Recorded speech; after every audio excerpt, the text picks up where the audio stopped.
अल्लाह जल्ल जलालुहू की हर किस्म की इबादत, हर किस्म की शान, हर किस्म का रुतबा, हर तरह से बुलंद और बाला अल्लाह तबारक व तआला की ज़ात है, जो किसी की इबादत की मोहताज नहीं, जो किसी की ज़ुबान से अदायगी शान की मोहताज नहीं। वो कुन कहता है तो हो जाता है। हम आज जुमा के आगाज़ का शुरुआत अल्लाह के 99 नामों से करते हैं, जो इंतहाई मेहरबान और नहायत रहम करने वाला है। तमाम तारीफ़ व तौसीफ़ रब के प्यारे, रब के महबूब, शाफ़ी यौमुन नुशूर, फ़ख्रे अरब वजम, रफ़ीक़ उम्र अबू बकर, मोहसन उस्मान अली, हज़रत सैयदना मोहम्मद मुज्तबा अहमद मुस्तफ़ा सल्लल्लाहु अलैहि वसल्लम की ज़ाते वाला सिफ़ात के लिए हम्दो सलात के बाद मेरे सामने मौजूद सामाईन कराम, अस्सलामु अलैकुम व रहमतुल्लाहि व बरकातुहू। अज़ीज़ दोस्तों और बुज़ुर्गों, प्यारे भाइयों, बच्चों, अल्लाह तबारक व तआला का लाख शुक्र है कि जिसने हमें जुम्मतुल मुबारक की बरकतों से मुस्तफ़ीद होने का मौका अता फ़रमाया है। खालिक़े कायनात से दुआ है कि आज के दिन नाज़िल होने वाली तमाम रहमतें हम सबको नसीब फ़रमाए।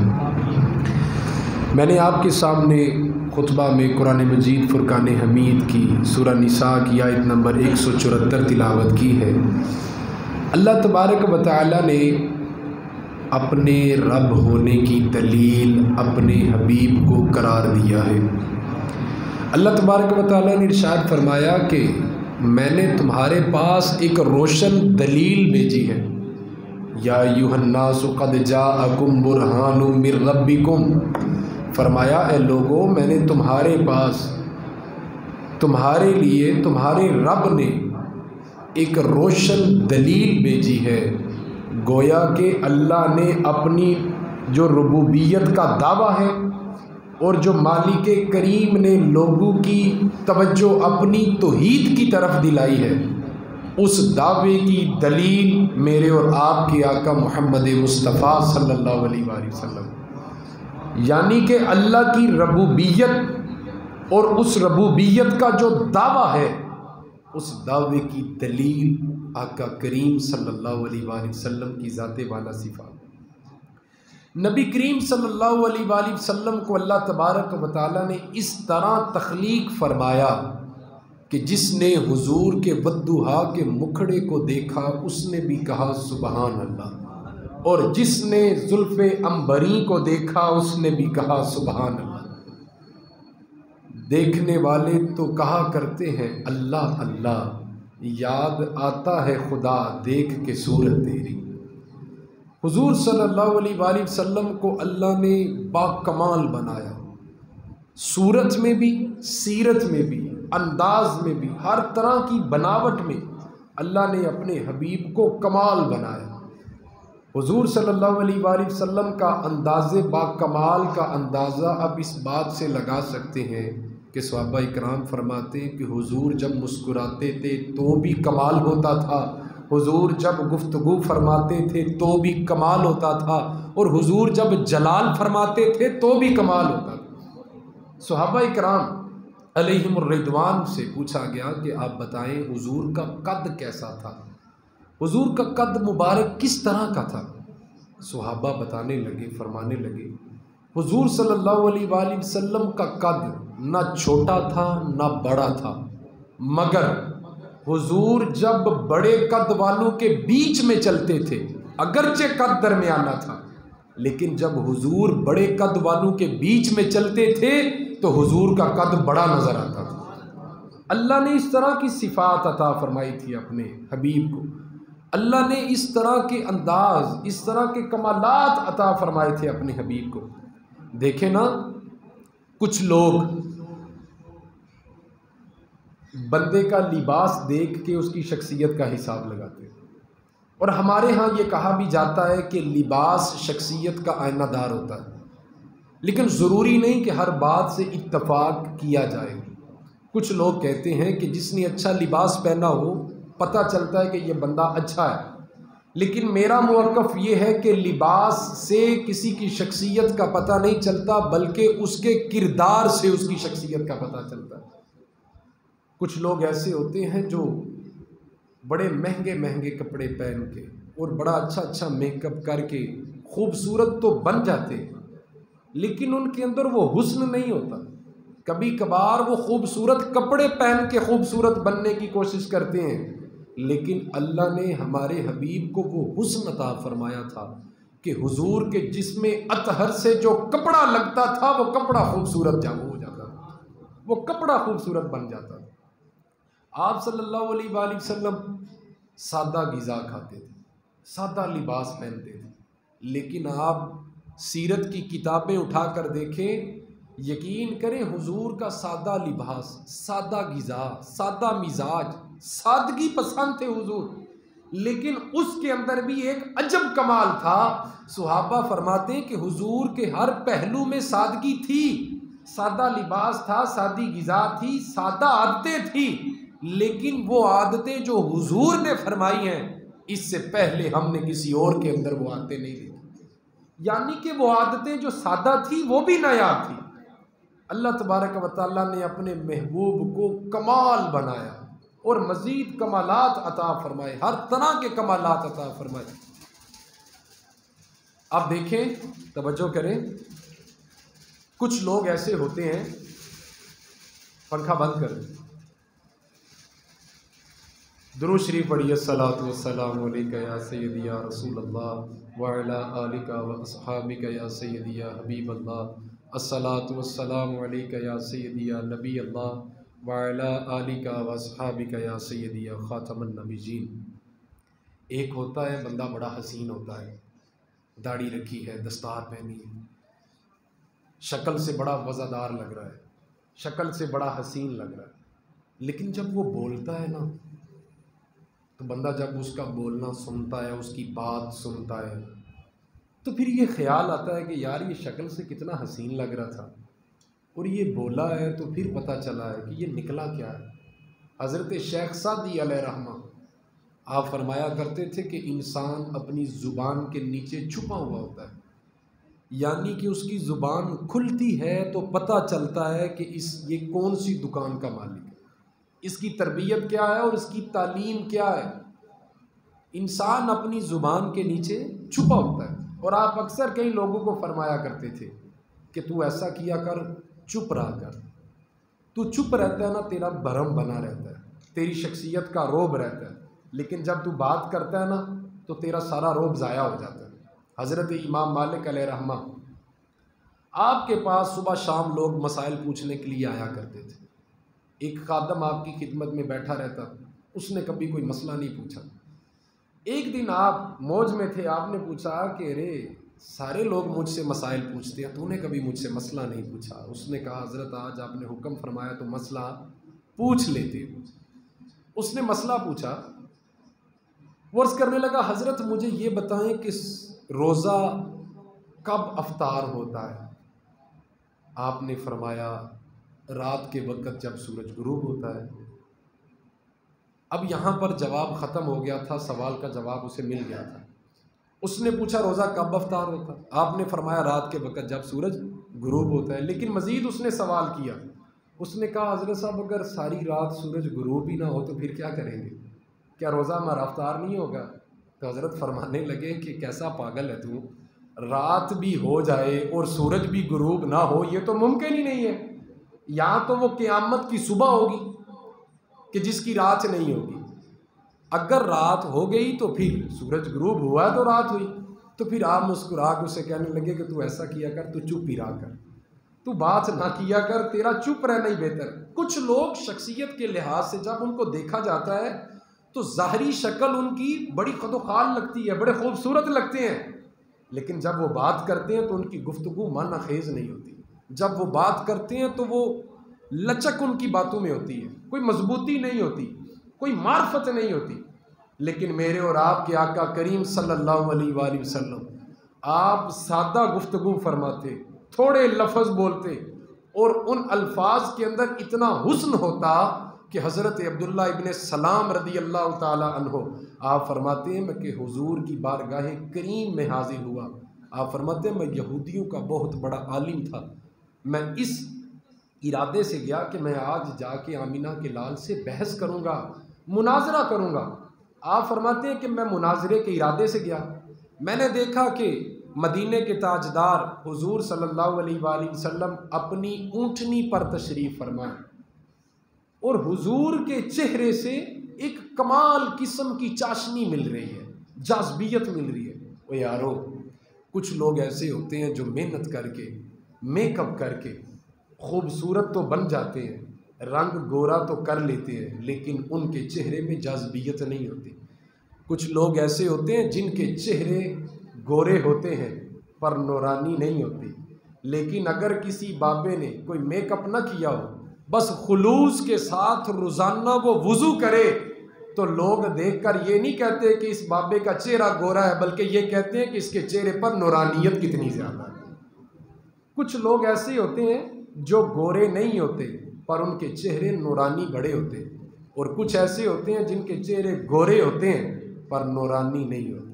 हज़रत अब्दुल्ला इब्न सलाम रदी अल्लाह ताला अन्हु आप फरमाते कि हुजूर ऊँटनी पर तशरीफ़ फरमाते, सादा से आपने कपड़े पहने, सादा सा आपने इमामा पहना। मैं अर्ज़ कर रहा था कि कुछ लोग समझते हैं कि शायद महंगा लिबास शख्सियत का तारुफ करवाता है, जो आजकल हमारे माहौल में चल रहा है, अच्छा फ़ोन, अच्छी घड़ी, अच्छे कपड़े। लेकिन हुजूर सल्लल्लाहु अलैहि वसल्लम के मिजाज में ये चीज़ नहीं थी। आप सादा मिजाज थे, सादा ग़िज़ा खाते थे, सादा लिबास पहनते थे।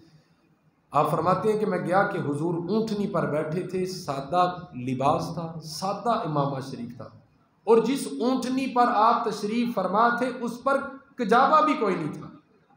आप फरमाते हैं मैं बारगाह करीम में हाजिर हुआ, मैं देख रहा था कि हुजूर अब नीचे उतरते, मैं कुछ सवालात हुजूर से करूँगा, किसी तरीके मैं आमिना के लाल से बहस करूँगा, कोई भी ऐसी बात मुझे मिले जिससे मैं सवाल उठाऊँ, नुक्ता पकड़ूँ और मैं अर्जियाँ पेश करूँ, क्योंकि मैं यहूदियों का आलिम था और मैं गया ही इस इरादे से था कि मैंने बहस करनी है। तो हज़रत अब्दुल्ला इब्न सलाम रदी अल्लाह ताला अन्हु आप फरमाते हैं कि मैं हुजूर के नज़दीक हुआ इस इरादे से कि मैं कोई नुक्ता पकड़ के बहस करूं।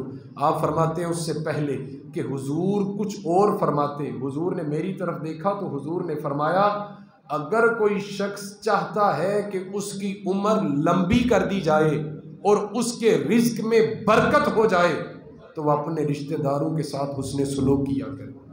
हज़रत अब्दुल्ला इब्न सलाम, अगरचे ये हदीस इन्हीं अल्फाज के साथ मिशकात शरीफ में मौजूद है, हज़रत अब्दुल्ला इब्न सलाम आप फरमाते हैं मैं गया था बहस करने के इरादे से, मुनाजरा करने के इरादे से, लेकिन जब हुजूर ने ये दो जुमले, सादा से दो जुमले आपने इरशाद फरमाए ना कि अगर कोई चाहता है कि उसकी उम्र लंबी हो, उसके रिज्क में बरकत हो, तो वह अपने आस पास के लोगों के साथ उसने सलूक करे। तो आप फरमाते हैं फिर मैं बेसाख्ता हो गया, वो जुमले मेरे दिल को छू के चले गए, वो जुमले थे कि तूफ़ान था। आप फरमाते हैं कि मैं नज़दीक हुआ और मैंने हुजूर के दस्ते मुबारक को पकड़ा और बोसा दिया। हुजूर ने पूछा कैसे आना हुआ? मैंने अर्ज़ की हुजूर कलमा पढ़ने आया हूँ, कलमा पढ़ाएं और अपने गुलामों में जगह अता फरमाएं। हुजूर सल्लल्लाहु अलैहि वसल्लम को अल्लाह ने बेपनाह कमालात अता फरमाए थे, लेकिन हुजूर इन कमालात के होने के बावजूद आप सादा तबीयत थे, अब सादा गुफ्तगू फरमाते, सादा लिबास पहनते, सादा ग़िज़ा खाते। हमारे यहाँ किसी का तारुफ करवाना हो तो कहा जाता है कि ये बड़ा फ़लसफ़ा बयान करने वाला शख्स है, इसने इतने मास्टर किए हुए हैं, ये बड़ी गहराई की बात करना जानता है, ये इस तरह का है, इस तरह का, इसने ये किया, इसने वो किया, ये बड़ी गहरी बात करता है, ये फ़लसफ़ा बयान करने वाला है। अरे आप माहिर नफ्सियात तब नहीं बनते जब आप मुश्किल बात करते हैं और गहरी बातें करते हैं। माहिर नफ्सियात वो होता है जो आगे वाले की समझ के मुताबिक बात करना जानता है। अल्लाह ने आपको इल्म दिया है, अल्लाह ने आपको शाऊर दिया है। अगर आप किसी पंजाबी बोलने वाले के सामने अंग्रेज़ी बोलना शुरू कर देंगे तो ये आप फोंड मार रहे हैं, आप उसके सामने शोखे हो रहे हैं। जब उसको इस बात की समझ ही नहीं, इस ज़ुबान की समझ ही नहीं, आप उसके सामने वो बात हज़रत जाफ़र सादिक़ अलैहिस्सलातु वस्सलाम आप फरमाते हैं कि हुजूर सल्लल्लाहु अलैहि वसल्लम ने सारी ज़िंदगी लोगों के साथ अपनी अकल के मुताबिक बात नहीं की, बल्कि उम्मत की अकल के मुताबिक बात की।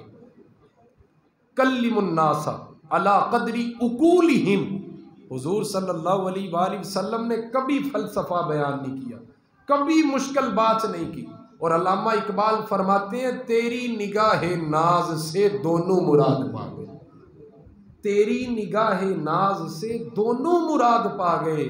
अक्ले गयाबे जुस्तजू इश्क़े हुजूरो इस्तराब, आप फरमाते हैं कि हुजूर की निगाहे नाज से दोनों तरह के लोगों ने फैज़ पाया। अर्ज़ की कौन कौन से तरह के लोग हैं? तो आप फरमाते हैं कि अगर कोई बड़ी अकल वाला, बड़ा दानश्वर, बड़ा फ़लसफ़ा बयान करने वाला, बड़ा समझदार हुजूर की खिदमत में बैठा होता तो उसे भी हुजूर की सादा बात पसंद आती। और अगर कोई सादा तबीयत का, कोई देहाती तबीयत का हुजूर की बज़म में इश्क वाला बैठा होता तो वो भी हुजूर की बात सुन के झूम जाया करता था।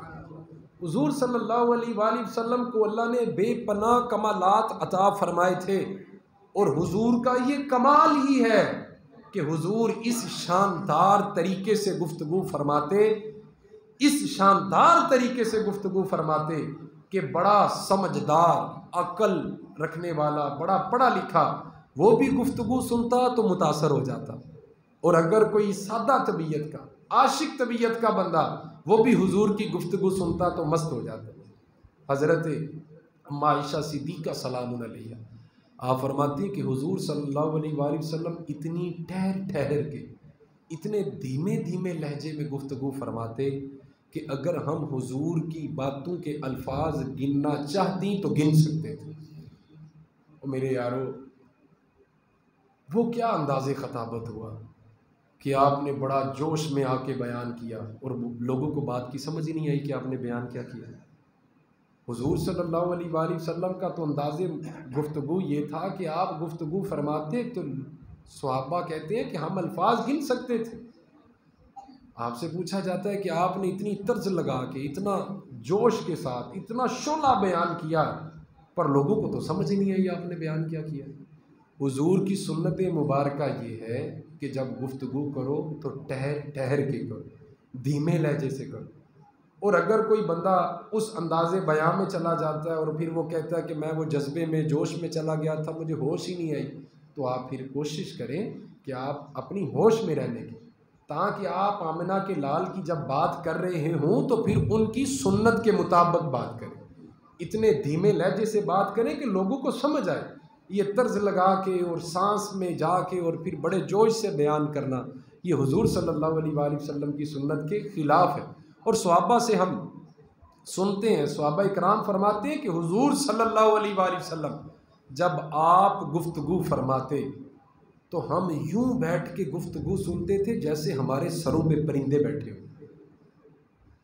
कितने शानदार अल्फाज हैं कि हम हरकत भी नहीं करते थे, हम दाएं बाएं नहीं देखते थे, पीछे कोई मरता है मर जाए, कभी भी हमने बद्दुहा के मुखड़े से नज़र नहीं हटाई।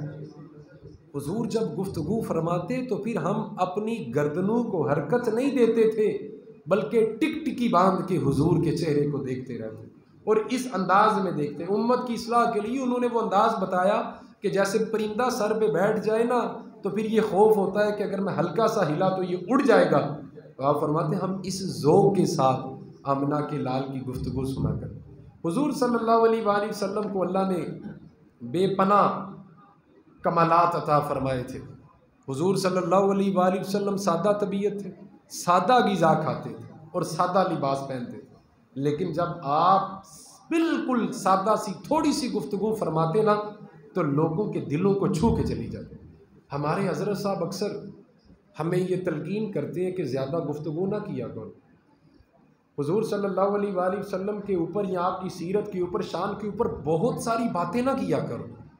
ये ना हो कि आप इतनी बातें करें और लोगों का सुनने का शौक़ ही ख़त्म हो जाए, लोग सुने ही ना शौक़ से। आप फरमाते हैं गुफ्तगू इतनी सी करो कि बंदा ज़ौक़ में आने लगे, आप गुफ्तगू ख़त्म कर दो। जब उसका ज़ौक़ बने तो गुफ्तगू ख़त्म कर दो, ताकि वो दोबारा जब गुफ्तगू सुनेगा उसी ज़ौक़ और जज्बे के साथ सुनेगा। ये जो लंबी लंबी तकरीरें होती ये बंदू को बोर कर देती, बंदू को मजबूर कर देती हैं, वो थक जाते हैं, सुस्ती आ जाती है उन पर। और जब आमिना के लाल सल्लल्लाहु अलैहि वसल्लम का जिक्र हो रहा हो और सुनने वाला सुस्ती में चला जाए तो वो भी गुनाहगार होगा कि अल्लाह के हबीब के ज़िक्र को वो बड़ा ढीलापन में सुन रहा है। तो हमारे हज़रत साहब फरमाते हैं कि अल्लाह के नबी का जिक्र आम ना करो, इस तरह आम ना करो कि लोग सुनना ना चाहे। इस जिक्र को इतना ख़ास रखो कि जब उनका जिक्र शुरू होने लगे तो तुम्हारे जिक्र करने से पहले सारे सुनने वाले मौजूद। ये भी अंदाज़े मोहब्बत है, ये भी एक अंदाज़े अदब है हुजूर सल्लल्लाहु अलैहि वसल्लम का। हुजूर सल्लल्लाहु अलैहि वसल्लम आए तो आपने आकर हमें रब बताया, आपने हमें आकर रब का कुरान बताया। और जितने भी पीछे हज़रत आदम अलैहिस्सलातु वस्सलाम तक जितने अंबिया गुजरे हैं, हुजूर ने आके उनकी ताज़ीम बताई, उनका अदब बताया। हम हुजूर सल्लल्लाहु अलैहि वसल्लम के अलावा जितने भी अल्लाह के जितने भी पैगंबर हैं, रसूल हैं, नबी हैं, अल्लाह के बंदे हैं, हम सब की ताज़ीम करते हैं, सब का अदब करते हैं। लेकिन अगर कलमा पढ़ते हैं तो बद्दुहा के मुखड़े वाले का पढ़ते हैं। हुजूर सल्लल्लाहु अलैहि वसल्लम ने आकर बताया कि मूसा अल्लाह के कलीम हैं, हज़रत इब्राहीम अल्लाह के खलील हैं। ये हमें हुजूर सल्लल्लाहु अलैहि वसल्लम ने आकर बताया। और हुजूर ने हमारे ज़हनों की इस्लाह फरमाई, उनकी शान बयान कर करके, हुजूर ने उनकी ताज़ीम बयान कर करके जो पिछले गुज़िश्ता अंबिया गुजरे हैं, अल्लाह के हबीब ने उनकी शान बता के हमारे ज़हनों को दुरुस्त फरमाया। मजमा ज़वाइद में हज़रत मौलाए कायनात शेर खुदा आप रवायत करते हैं कि एक बदू हुजूर सल्लल्लाहु अलैहि वसल्लम की बारगाह करीम में हाजिर हुआ और उसने आकर अर्ज़ की कि हुजूर, मैं आपकी बारगाह में किसी चीज़ का सवाल करने के लिए आया हूँ। आप फरमाते हैं कि जब उसने सवाल किया और उसने ये अर्ज़ी पेश की कि हुजूर मैं आपसे किसी चीज़ के बारे में सवाल करने आया हूँ, तो हुजूर खामोश हो गए।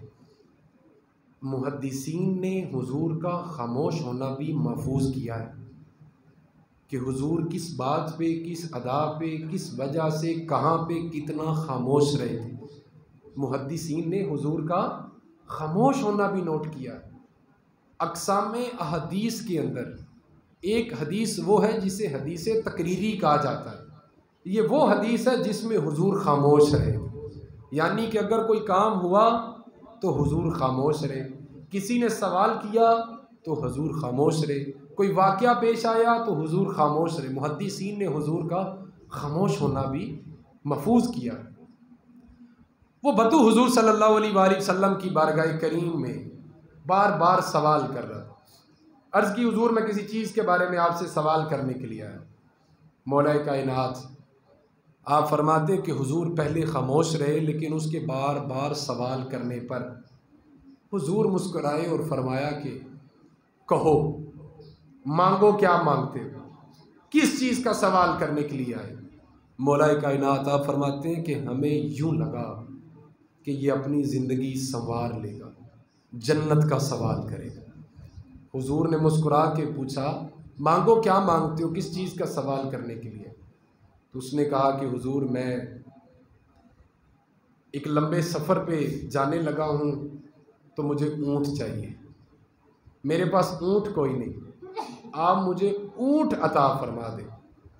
हुजूर सल्लल्लाहु अलैहि वसल्लम मुस्कुराए, आपने फरमाया जाओ, ऊँट तुम्हें दिया। हज़रत सुल्तान बाहू से किसी ने कहा था ना कि हज़रत आपके बड़े मुरीद हैं, तो आपने फरमाया रब दा तालब कोई ना मिलिया, जो मिलिया तालब ज़रदा हो।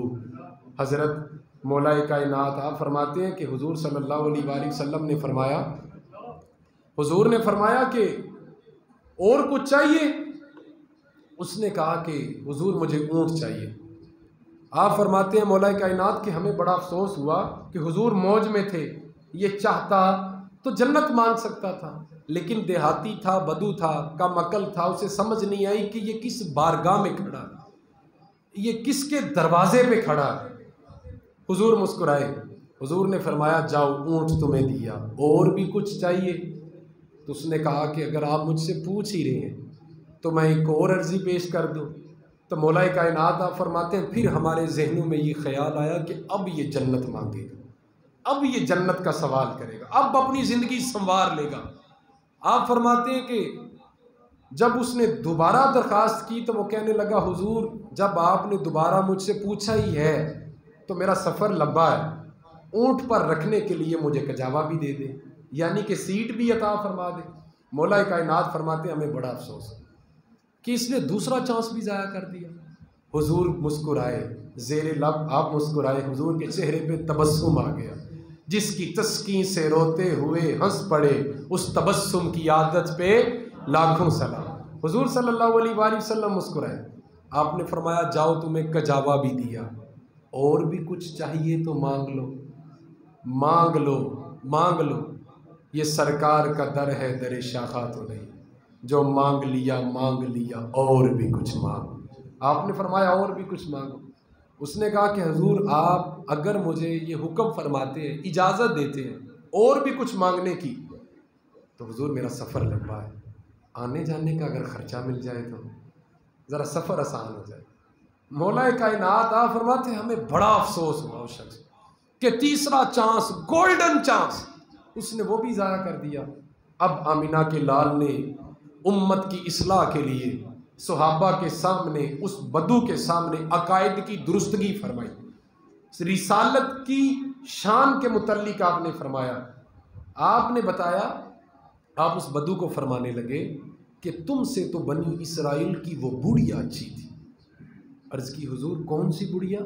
तो आपने फरमाया जब हज़रत मूसा अला नबी अलैहिस्सलातु वस्सलाम को अल्लाह ने हुक्म फरमाया ना, मूसा आप यहाँ से हिजरत कर जाएं, तो हज़रत मूसा जाने लगे तो हुक्म खुदाबंदी हुआ, मूसा हमारे प्यारे यूसुफ अला नबी अलैहिस्सलातु वस्सलाम आपके मिज़ार पुर अनवार से आपका तबूत निकाल के वो भी अपने साथ ले जाए। अब हज़रत मूसा अला नबी अलैहिस्सलातु वस्सलाम को नहीं पता था कि हज़रत यूसुफ का मिज़ार पुर अनवार किधर है। हज़रत मूसा ने अपने हवारियों से पूछा कि बताओ कि हज़रत यूसुफ का मज़ार किधर है। उन्होंने कहा हज़रत हमें मालूम नहीं, हम नहीं जानते, लेकिन हाँ एक बूढ़ी अम्मा है, ज़ईफ़ुल उम्र है, वो अकेली जानती है इस बस्ती में कि हज़रत यूसुफ का मज़ार किधर है।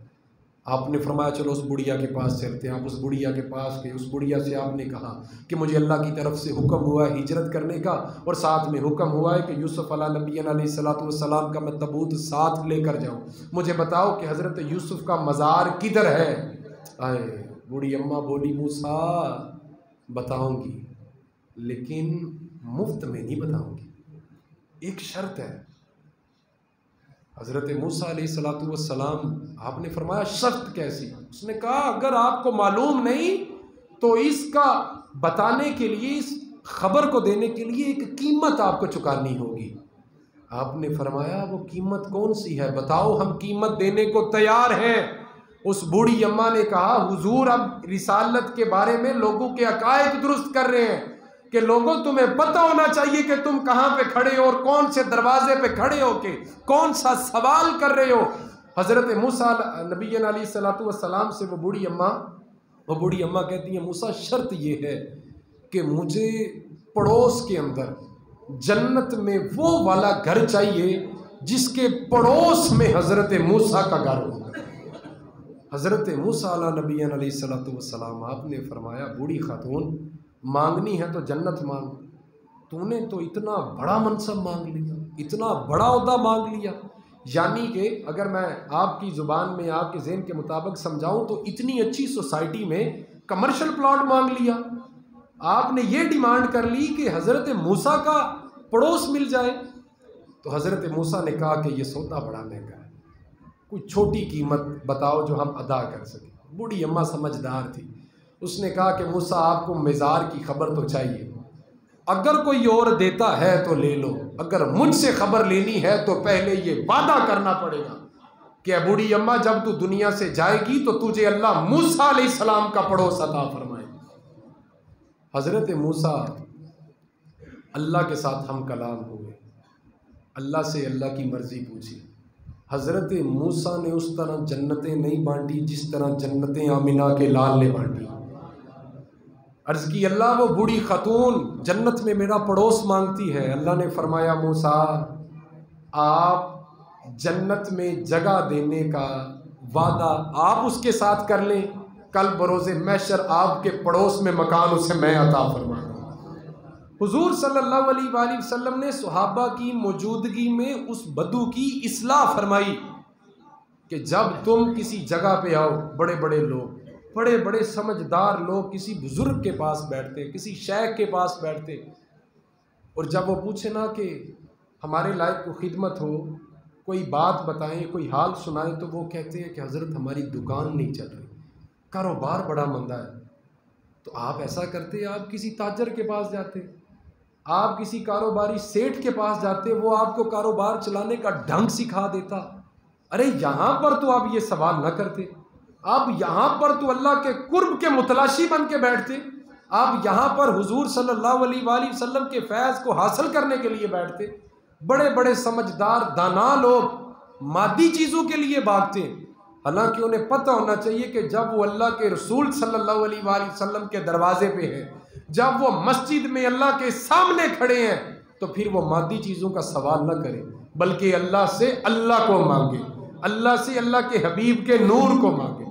मांगेंगे जो मांगेंगे मुंह मांगा पाएंगे, मांगेंगे मांगे जाएंगे, मुंह मांगा पाएंगे। सरकार के दर पे ना ला है ना हाजत अगर की है, हुजूर सल्लल्लाहु अलैहि वसल्लम से मांगेंगे और वही हमें अता फरमाएंगे। हुजूर ने बड़ी सादा ज़िंदगी गुजारी, और आपकी सादा ज़िंदगी का कमाल ये था कि हुजूर सादगी के अंदर भी जब गुफ्तगू फरमाते थे वो भी कमाल की होती थी।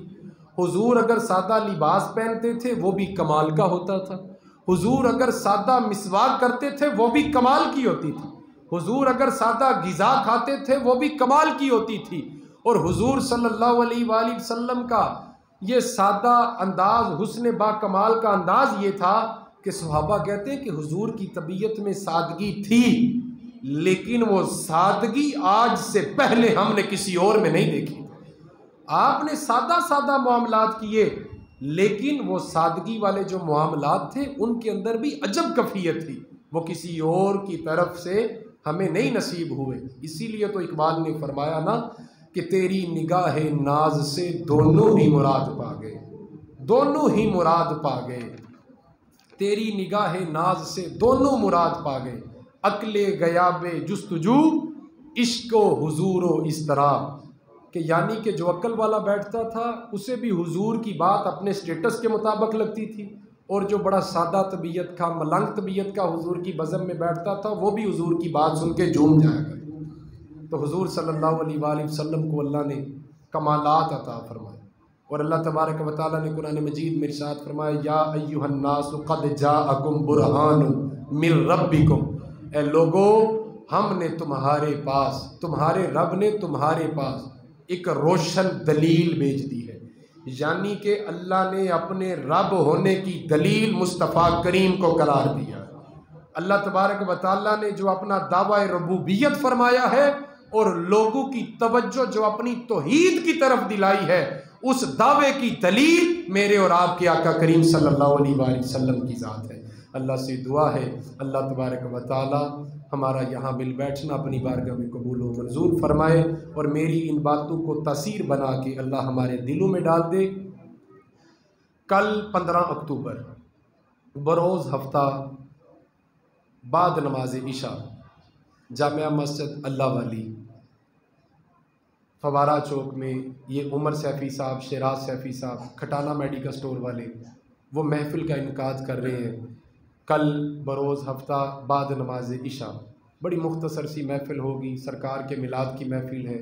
हमारे हज़रत साहब किबला जवादुर रहमान निज़ामी दामत बरकातुहुल कुद्सिया आपका वहाँ पर खिताब व दुआ है, और हमारे कारी साहब की नात है, तिलावत है।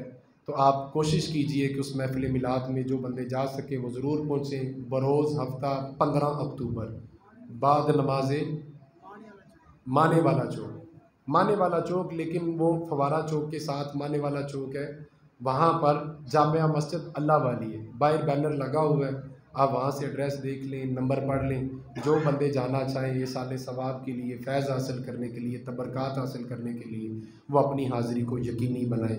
कोशिश करें कि जहाँ जहाँ पर भी आका का मिलाद सजता है, आका के मिलाद की महफ़िल होती है, तो वहाँ पर हाज़िरी ज़रूर दिया करें। अल्लाह से दुआ है अल्लाह तबारक व तआला आज के दिन नाज़िल होने वाली तमाम रहमतें हम सबको नसीब फरमाए। हमेशा